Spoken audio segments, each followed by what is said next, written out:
Assalamualaikum warahmatullahi wabarakatuh. Di sini saya akan mempresentasikan makalah kami. Mata kuliah, belajar dan pembelajaran. Yang pertama yaitu tujuan pembelajaran. Tujuan pembelajaran atau learning objectives. Kata pembelajaran sengaja dipakai sebagai pandan kata yang berasal dari bahasa Inggris, yaitu instruction. Tujuan pembelajaran adalah deskripsi pencapaian 3 aspek kompetensi, yakni pengetahuan, keterampilan, dan sikap yang diperoleh murid dalam satu atau lebih kegiatan pembelajaran. Jadi, sebuah istilah yang digunakan untuk menjelaskan hal-hal yang diharapkan dapat dicapai, dimiliki, dan dikuasai peserta didik dalam kegiatan pembelajaran tersebut, yang berfungsi untuk memudahkan guru dalam melaksanakan kegiatan pembelajaran karena sudah ada petunjuknya. Misalnya bagaimana proses pembelajaran dilakukan, seperti apa hasil yang akan didapatkan, dan teknik atau metode pembelajaran yang akan digunakan.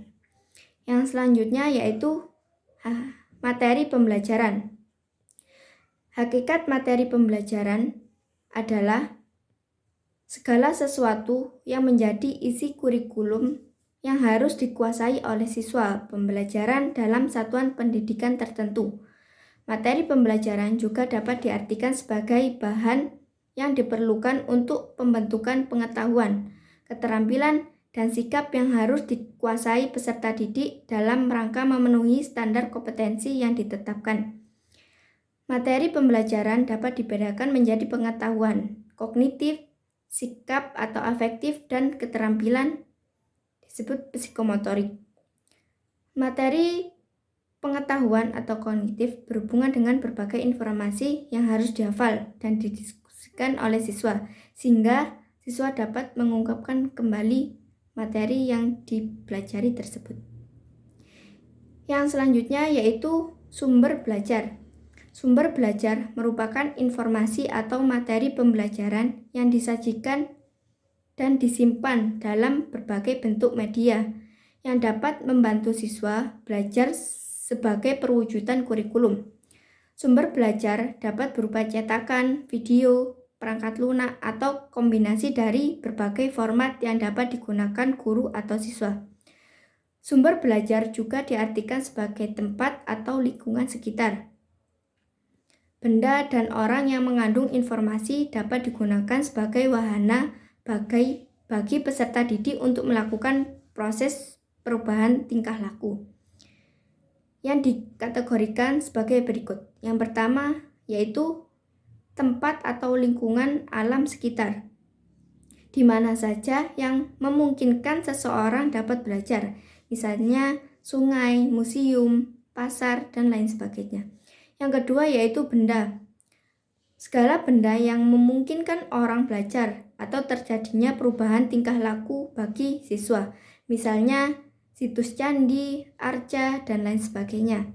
Yang ketiga yaitu orang. Siapa saja memiliki keahlian tertentu di mana siswa dapat belajar, misalnya guru, dosen, polisi, dan lain sebagainya. Yang selanjutnya yaitu buku. Segala buku yang dapat dibaca secara mandiri oleh siswa, misalnya buku pelajaran, kamus, LKS, dan lain sebagainya. Yang terakhir yaitu peristiwa dan fakta yang terjadi, misalnya peristiwa kerusuhan, demo, perang, dan lain sebagainya.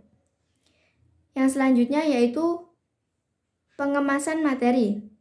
Pengemasan materi pada hakikatnya adalah pesan-pesan yang ingin kita sampaikan pada anak didik untuk dapat dikuasai, atau juga pesan adalah informasi yang akan disampaikan baik itu berupa ide, fakta, konsep, dan lain sebagainya yang dapat berupa kalimat, tulisan, gambar, peta, ataupun tanda-tanda.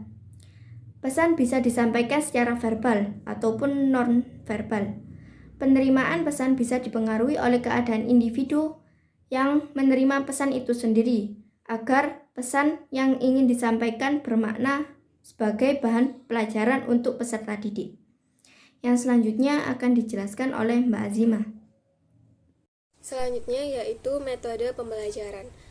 Metode mengajar adalah ilmu yang mempelajari cara-cara untuk melakukan aktivitas yang tersistem dari sebuah lingkungan yang terdiri dari pendidik dan peserta didik, yaitu untuk saling berinteraksi dalam melakukan suatu kegiatan sehingga proses belajar berjalan dengan baik, dalam artian tujuan pengajaran bisa tercapai. Agar tujuan pengajaran tercapai sesuai yang telah dirumuskan oleh pendidik, maka perlu mengetahui, mempelajari beberapa metode mengajar, serta dipraktekkan pada saat mengajar. Beberapa metode mengajar dibagi menjadi 16. Yang pertama ada metode ceramah, ada metode diskusi, metode demonstrasi, metode ceramah plus, metode resitasi, metode percobaan, metode karya wisata, metode latihan keterampilan, metode mengajar beregu, metode mengajar sesama teman, metode pemecahan masalah, metode perancangan, metode bagian, metode global, metode discovery, dan juga yang terakhir yaitu metode inquiry. Audio Jungle.